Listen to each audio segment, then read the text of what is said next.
मलाई एउटा अचम्म लागेको कुरा चाहिँ यत्रो सारा प्रोफेसरहरूदेखि सारा सांसदहरू नेताहरू बोलिरहेछ, जो साइन गरेर एग्रिमेन्ट गरेर आउने मान्छे त यही हुनुहुन्छ नि त हैन? मन्त्री नै हुनुहुन्छ नि।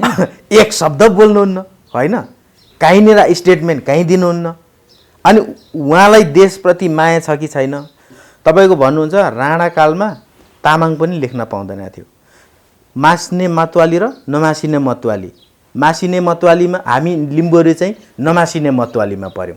त्यस कारणले नमासिने मतवालीलाई चाहिँ राणाकोमा के अरे काम गर्नु जाँदा ज्याला दिन्थ्यो हैन। मासिने मतवाली जो चाहिँ तामाङहरू हुन् उनीहरूलाई चाहिँ जेला पनि पाउँदैन थियो। उर्दीलाई खेतालाम जानु पर्यो। नेपाल आदिवासी जनजाति महासङ्घ अमेरिकाका अध्यक्ष हुनुहुन्छ लोक चेम्जोङज्यू, यहाँलाई नागरिक अनलाइन टिभीमा हार्दिक स्वागत छ। हस्, थ्याङ्क यू अर्जुनजी, नमस्ते। तपाईँ अब अमेरिकामा बस्नुहुन्छ हैन? हजुर। अब नेपालीहरू जता गए पनि आफ्नो नेचर छोड्दैनन् भन्छन्। अब अमेरिकामा गएर पनि जनजाति महासङ्घ भनेर तपाईँ अध्यक्ष हुनुभएको छ, यो अलिकति अनौठो पनि सुन्नेलाई पनि लाग्छ। जहाँ जाँदा पनि नेपालीले आफ्नो पहिचान चाहिँ बोकेरै जानुपर्ने हो। त्यो नेपालीले मात्रै होइन, संसारभरिको मान्छेहरूले हजुर आफ्नो माटो कहिले पनि छोड्दैनन् र छोड्नु हुँदैनन्। आफ्नो पहिचान, आफ्नो आइडेन्टिटी छोड्नु हुँदैन भन्ने मान्यता हो। त्यस कारणले गर्दाखेरि नेपालमा चाहिँ के अरे यहाँ चाहिँ हाम्रो पहिचानको अलिक कम महत्त्व हुन्छ, तर विदेशमा झन् हाम्रो पहिचान, हाम्रो भाषा, हाम्रो संस्कृति, हाम्रो आइडेन्टिटीको अत्यन्तै महत्त्व हुन्छ त्यहाँनिर। त्यस कारणले गर्दाखेरि पनि हामी सङ्गठित हुन त्यहाँ जरुरी छ। त्यो हिसाबले पनि के अरे आदिवासी जनजाति महासङ्घ मात्रै होइन, अन्य समुदाय पनि, अन्य क्षेत्र, अन्य विभिन्न विचार समूह पनि सङ्गठित छन्, जसले गर्दा नेपालको हरेक हिसाबले राजनीतिक, सामाजिक, आर्थिक, सामाजिक सबै खालको मानवीय सेवासँग जोडिएर नेपाललाई मनमा राखिराख्न पाऊँ भन्ने एउटा ध्येय पनि हो मुख्यतः। हजुर। तर जस्तो नि धेरैजसो मान्छे चाहिँ अब त्यहीँको जस्तो अमेरिकाको केसमा धेरैजसो त्यहाँको सिटिजन अर्थात् ग्रिन कार्ड होल्डरहरूलाई अब त्यो एक हिसाबले देशै त्यागे जस्तो हिसाबले पनि बुझिन्छ क्या यहाँ चाहिँ नि। यहाँ हामीले त्यसरी बुझ्छौँ, तर त्यहाँ चाहिँ अन्य देशमा मलाई त्यति धेरै थाहा भएन, तर अमेरिकामा चाहिँ स्टिल अहिले पनि 400 वर्ष आएको युरोपियनहरू, 300 वर्ष अगाडि आएको युरोपियन अमेरिकन नै भन्छ हैन। त्यहाँ चाहिँ अफ्रिकन अमेरिकन, एसियन अमेरिकन हैन, साउथ एसियन अमेरिकन भन्ने हिसाबले चिन्छ। त्यस कारणले हामी पनि साउथ एसियन अमेरिकन, त्यसमध्ये पनि नेपाली अमेरिकन, हामी त्यहाँको सिटिजन भयौँ भने पनि हैन, सिटिजन भएकाहरू पनि त्यो हुन्छन्। त्यहाँको त्यो लिगल सम्बोधन हो त्यो चाहिँ। जस्तै अब अफ्रिकन अमेरिकन तपाईँले सुन्नुभयो सबै हिसाबले, अफ्रिकन अमेरिकन भन्ने हिसाबले पनि धेरै कुराहरू आउँछ हैन, युरोपियन अमेरिकन, एसियन अमेरिकन भन्ने हिसाबले त आउँछ। अनि त्यसले गर्दाखेरि फेरि उनीहरूले पनि आफ्नो के अरे पहिचान, आफ्नो अस्तित्व, आफ्नो चाहिँ कल्चरलाई चाहिँ भुलेको छैन, त्यहाँ पनि प्रमोट नै गरेको छ। अनि अमेरिका मात्रै यस्तो खालको देश हो कि संसारभरिको भाषा त्यहाँ बोल्न पाइन्छ, त्यहाँको गभर्नमेन्टले रिकग्नाइज गर्छ हैन। अहिले नेपाली भाषा त्यहाँनिर चाहिँ नेपाली भाषामा विभिन्न खालको चाहिँ एक्जामहरू दिए, जस्तै तपाईँले ड्राइभिङ लाइसेन्स दिनुभयो भने तपाईँले डिएमबी ड्राइभिङ लाइसेन्समा नेपाली भाषामा दिन पाउनुहुन्छ। त्यो सुविधाहरू हुँदैछ। स्कुलहरूमा चाहिँ पाठ्यक्रमहरूमा नेपालको सानो भए पनि परिचयको विषयमा केही राखौँ भन्ने हिसाबले त्यहाँनिर एक खालको के अरे माहौलहरू बन्दैछ। अन्य भाषा, अन्य धेरै जनसङ्ख्या भएको भाषाहरू त झन् अधिक धेरै नै सेवा सुविधा छ। त्यस कारणले एउटा त्यसले पनि अमेरिकालाई अलिकति बढी यो अवसरहरूको एउटा देश, सम्भावनाको देश भन्ने हिसाबले पनि भनेको, ल्यान्ड अफ अपर्च्युनिटिज पनि भन्छ नि त हैन। अब जस्तो यहाँ तपाईँहरू चाहिँ अब प्रवासमा बस्नुहुन्छ, त्यो अब अमेरिका भनेपछि चाहिँ वर्ल्डमै नै एउटा एकदमै सफिस्टिकेटेड एउटा राष्ट्रको रूपमा पनि लिइन्छ हैन। हरेक कुरामा चाहिँ अब अमेरिकाको एउटै एक किसिमको चाहिँ महाशक्ति पनि भनिन्छ नि त अमेरिकालाई त। अब त्यहाँ रहेर नेपाल जुन आफ्नो मातृभूमि हो, जुन तपाईँको ओरिजिन हो, नेपालमा भइरहेको गतिविधि, नेपालको राजनीतिक, आर्थिक, मुख्यतः अब राजनीतिकै हैन, राजनीतिकै मेउमा नै सबै कुरा घुम्ने नै हो। अहिले त्यसको जुन अवस्था देखिराख्दा चाहिँ कस्तो लाग्छ? तपाईँ आफै पनि एउटा सचेत एउटा राजनीतिक कार्यकर्ताको तपाईँको आफ्नै विगत पनि छ हैन, त्यो हिसाबले हेर्दा कस्तो देख्नुहुन्छ चेम्जोङज्यू? नेपालमा चाहिँ हामीले लामो समय व्यवस्था परिवर्तनको लागि नेपाली जनताहरूले पटक पटक बलिदानीहरू गर्दै आए, पटक पटक योगदानहरू गर्दै आए। तर बलिदानी गरे पछाडि प्राप्त आन्दोलनको उपलब्धि पछाडि नीति त सचिएर आयो, व्यवस्था त बदलिएर आयो, तर व्यवस्थापक चाहिँ बदलिएन। त्यसकारणले गर्दाखेरि नीति, राम्रो नीतिलाई व्यवस्थापक पनि बदल्यो नि। राजाको पालामा राजा थियो, अब राजा छैनन्, राष्ट्रपति छन् हैन। व्यवस्थापक नेतृत्वको नेचर हुन्छ नि, क्यारेक्टर हैन, हिजुकै जस्तो तपाईको चाहिँ हामीले अब म अस्ति गाउँ पनि घुमेर आए, गणतन्त्रको लागि हामीले लड्यौँ। संघीय लोकतान्त्रिक गणतन्त्र चाहिँ यो संसारको सबैभन्दा उत्कृष्ट व्यवस्था नै हो, उत्कृष्ट व्यवस्थाहरूमध्ये। तर के यो संसारमा विकसित देशहरू चाहिँ राजा भएको देश पनि विकसित भएको छ नि हैन, संसारको सुपर पावर नै छन् कतिपय देशहरू हैन। तर उनीहरूको उचित व्यवस्थापन र उचित व्यवस्थापकीय नेतृत्वले गर्दाखेरि त्यो त्यसलाई चाहिँ अवलम्बन गर्छ। तर यहाँ चाहिँ के भने संघीय लोकतान्त्रिक गणतन्त्र स्थापना भएपछि पनि जसको नीति उसको नेतृत्व चाहिँ भएन, जसले त्यो लोकतन्त्र संघीयताको चाहिँ मोडालिटी चाहिँ एक खालको कल्पना गरेको थियो, अन्ततः संविधान निर्माण भएर यसको नेतृत्व गर्ने बेला हैन, यसको नेतृत्व गर्ने बेला चाहिँ के भन्छ अर्कैले नेतृत्व गरिदियो। बच्चा एउटाले जन्मायो, पालन पोषण अर्कैले गरिदियो हैन, जसले गर्दाखेरि चाहिँ यो नीतिसँगै व्यवस्थासँगै असहमत भएको मान्छेहरू केही व्यक्तिहरू चाहिँ नेतृत्वमा पुग्नाले गर्दाखेरि यो संघीयता नै अब अभिशाप हो कि भन्ने खालको मान्छेहरूको एक खालको कुरामा पनि आइराखेको चाहिँ देखिन्छ। तर त्यसो चाहिँ होइन।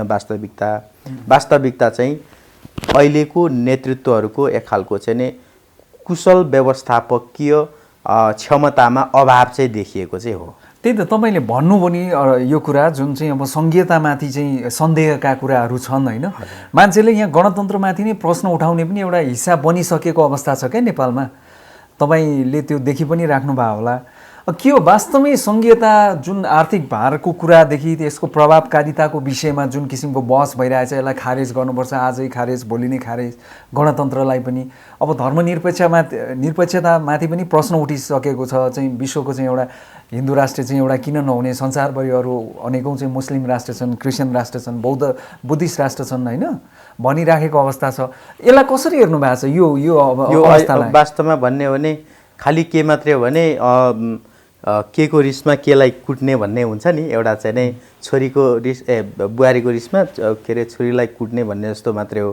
त्यस कारणले यो गणतन्त्रमा जसले नेतृत्व गरिरहेछ, खास गरेर अब अन्य पार्टी भन्दा काङ्ग्रेस, कम्युनिस्ट, काङ्ग्रेस, एमाले, माओवादी, यो भित्रको कतिपय नेताहरूमा चाहिँ अझै पनि एकात्मक केन्द्रीकृत व्यवस्था छ। एक नम्बर। अर्को कुरा के भने संघीयताको के अरे यसको चाहिँ खाका कोर्ने र संघीयताको एक खालको संस्थापक अथवा चाहिँ यसको चाहिँ जन्मदातै भनौँ हैन, यसको व्याख्याता चाहिँ यो चाहिँ कहिलेदेखि सुरुवात भयो भने पहिला पनि अलिअलि त सुसुप्त ढङ्गले उठ्यो होला, तर मूलतः मधेस आन्दोलनले, मधेस विद्रोहहरूले संघीयताको मुद्दा चाहिँ उठायो, जसको नेतृत्व चाहिँ तत्कालीन फोरमको अध्यक्ष उपेन्द्र यादवले गर्नुभएको थियो। तर भइदियो के भन्दाखेरि संघीयताको खास फेडरलिजम केन्द्र र प्रदेश मात्रै दुईटा मात्रै सरकार हुन्छ क्या, दुईटा मात्रै गभर्नमेन्ट हो, अन्य चाहिँ लोकल चाहिँ निकाय हुन्छ, काउन्टीहरू, विभिन्न म्युनिसिपालिटीहरू सबै हिसाबले हुन्छ। तर यहाँ त के भइदियो त भन्दाखेरि तीन तहको सरकारै भनिदियो हैन। हामीले कल्पना गरेको थियौँ 11-12 सरकारको कुरा, 10+1 को एउटा चाहिँ नै के अरे प्रान्तीय सरकार र सङ्घीय सरकार एउटा भन्ने हिसाबले नेपाली जनताले के एक खालको कल्पना गरेको थिए। जनताले भनेको विषय त्यो हो, आन्दोलनको माग म्यान्डेट त्यो हो।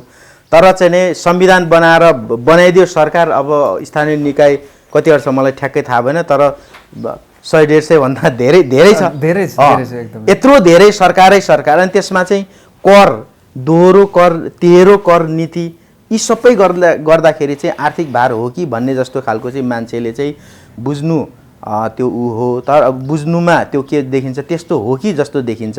हिजोस्ति भर्खरै पनि अब अहिलेको सामान्य प्रशासन तथा सङ्घीय मामिला मन्त्री राजेन्द्र श्रेष्ठ, उहाँ पनि यो संघीयताको व्याख्या सम्बन्धी अलिकति उहाँले पनि यो विषयमा चाहिँ बोल्दै हुनुहुन्थ्यो। त्यसकारणले मलाई पनि लागेको विषय के हो भने हामीले जे गर्नु खोज्यौँ जनताले के अरे जनयुद्ध, मधेस आन्दोलन, जनजाति आन्दोलन, जनआन्दोलनबाट जे म्यान्डेट सडकबाट चाहिँ ल्याएर आए, खासमा नेतृत्वले त्यो गरेन।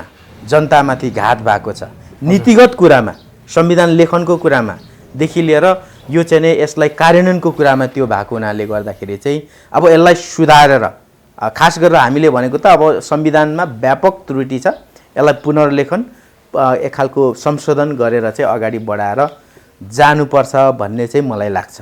एउटा कुरा चाहिँ नेपालमा के पनि उठ्छ भने नि, खास गरिकन तपाईँ अब आदिवासी जनजाति आन्दोलनमा प्रवासमै भए पनि जोडिनु भएको छ। अब नेपालमा आदिवासी जनजाति समुदायका मान्छेहरूको एउटा बुझाइ चाहिँ के छ भनेदेखि नेपालको राज्य सत्ता एउटा निश्चित वर्ग जाति ब्राह्मण समुदाय भनेर जसरी चाहिँ भनिन्छ होइन, उहाँहरूको मात्रै चाहिँ एउटा कब्जा रह्यो यसमा मुख्यतः। त्यसले गर्दा पनि व्यक्ति परिवर्तन भए पनि त्यही समुदायका व्यक्ति, भनौँ न व्यवस्था परिवर्तन भयो भने त्यही समुदायका व्यक्तिहरू मात्रै आए।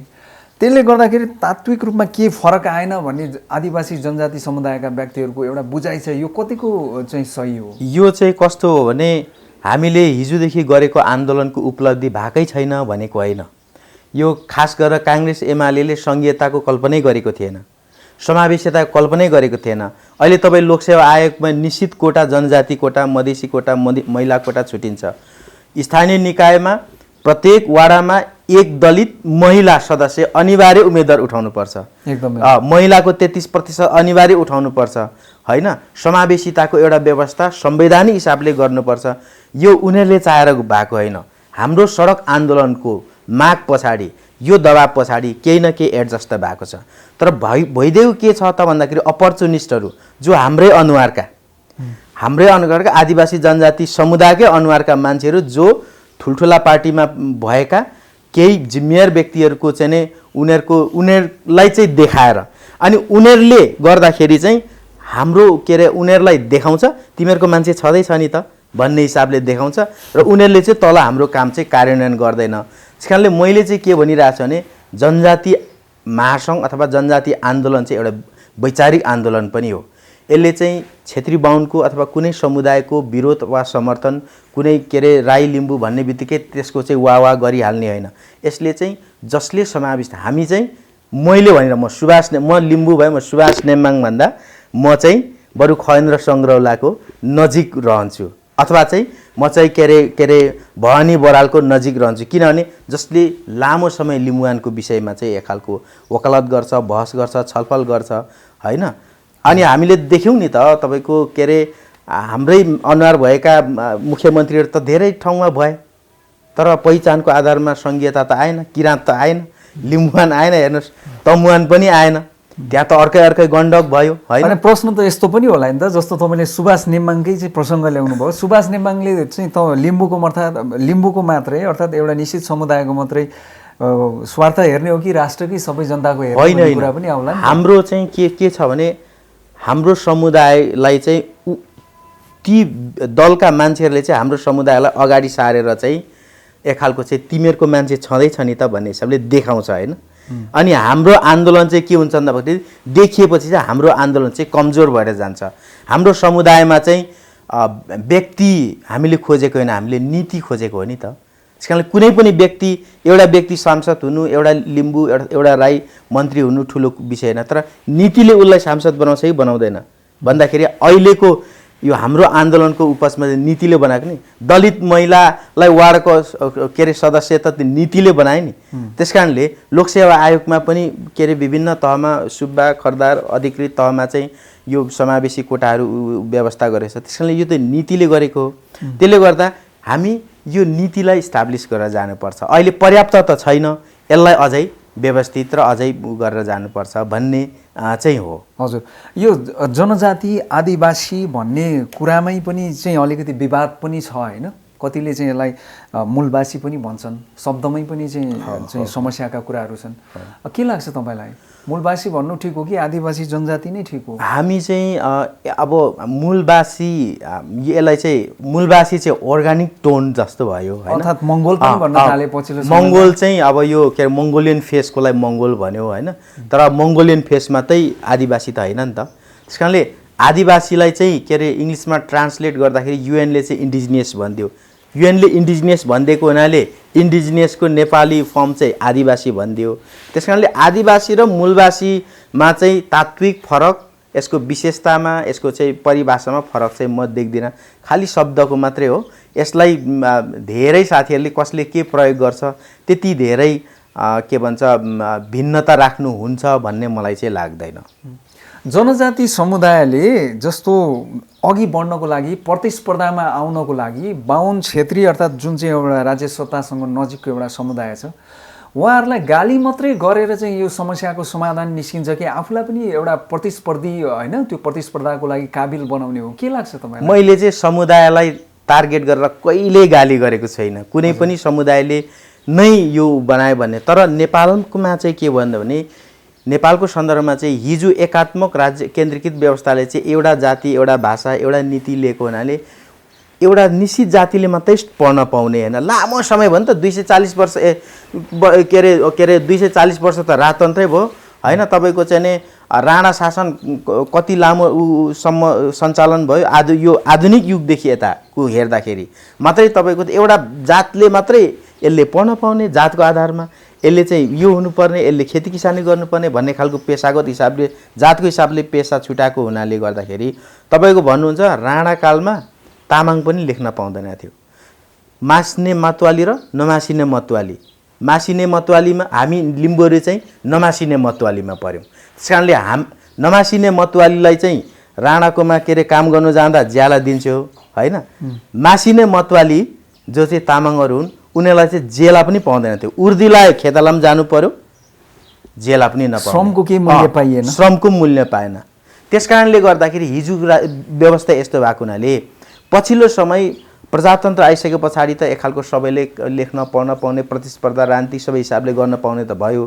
तर हिजोदेखि तन्दुरुस्त मान्छे र आज लङ्गडो अवस्था, सिटी फुकेर सँगै दौड भन्ने अवस्था अहिले छैन। त्यस कारणले निश्चित समयसम्म चाहिँ समावेशिताको व्यवस्था गर्नुपर्छ भन्ने विषय हो। त्यस कारणले गर्दाखेरि यो नीतिलाई चाहिँ गर्नुपर्छ। तपाईँ यसको लागि चाहिँ ब्राह्मणवाद भन्नाले फेरि बाहुन क्षेत्री बाहुन भन्ने होइन। कर्णालीमा खस बाहुनहरू त अझै पनि पछि छन् नि त होइन। त्यस कारणले गर्दाखेरि प्रतिस्पर्धाकै कुरा गर्ने हो भने मलाई लाग्छ कुनै बाहुनको छोरा अथवा भन्दा कुनै लिम्बूको छोरा हरेक हिसाबले कम हुन्छ भन्ने मलाई लाग्दैन अहिलेको जमानामा। तर समग्रमा हेर्ने भने हिजोको राज्यको नीतिको कारणले गर्दाखेरि बाजे पनि पढेको छ, बाजे प्रोफेसर छ, बाउ डक्टर छ, छोरा अटोमेटिक राम्रो हुन्छ। लिम्बू बाजे लेप्चे भइदियो, बाउ भर्खर चाहिँ इन्डियन आर्मी भइदियो होइन, के दुःख र छोरा अनि भर्खर चाहिँ अनि पढ्न थाल्यो। अनि भनेपछि उसको त्यो कल्चर भर्खर डेभलप हुँदैछ। त्यसले गर्दा यसलाई इस्टाब्लिस गर्नको लागि पनि राज्यले निश्चित समयसम्म चाहिँ एउटा व्यवस्था गर्नुपर्छ भने फेरि सधैँको लागि होइन। अनि अर्को कुरो के भने यो दुनियाँको अन्य मुलुकको इन्डिजिनियस मुभमेन्ट र इन्डिजिनियस परिभाषा भन्दा नेपालको इन्डिजिनियस उसमा चाहिँ अलिकति फरक नै छ। किनभने यहाँ चाहिँ के अरे हामी आदिवासी भए तापनि उहिलेदेखि हामी चाहिँ पछिल्लो समयसम्म राजकाज गरेर आएका समुदायहरू धेरै छन्।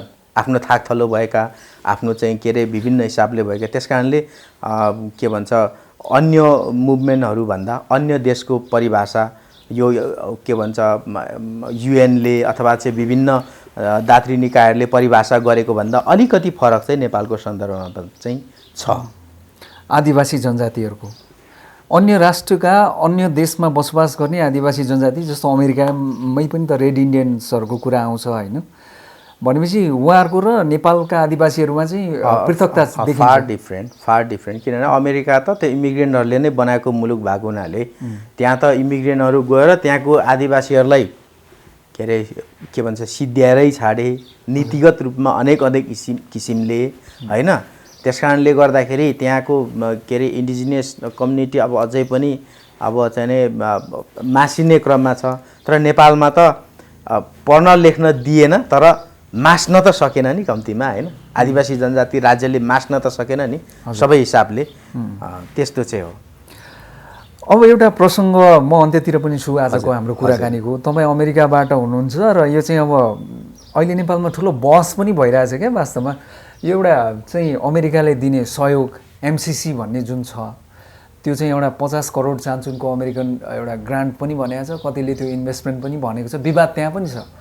नेपालमा एमसिसीको विषयमा एकदम ठुलो बहस भइरहेछ, तपाईँ एउटा सचेत व्यक्ति पनि हुनुहुन्छ, यसलाई तपाईँले कसरी हेर्नु भएको छ? योभन्दा 1 साल अगाडि एकजना टेलिभिजनकै साथीले चाहिँ मलाई यो एमसिसी बारेमा केही बोलिदिनु पर्यो भनेर उहाँले भन्नुभएको थियो र मैले केही डकुमेन्टहरू हेरेँ।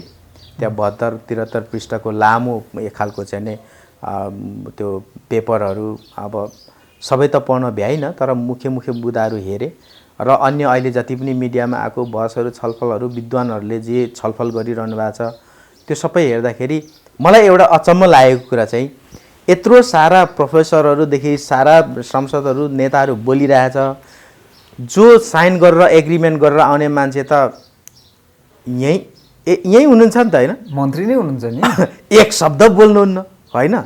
कहीँनिर स्टेटमेन्ट कहीँ दिनुहुन्न। अनि उहाँलाई देशप्रति माया छ कि छैन, देशप्रति चिन्ता छ कि छैन, उहाँ नेपाली जनताको छोरा हो कि होइन, प्रश्न चाहिँ मलाई जिज्ञासा चाहिँ यो छ।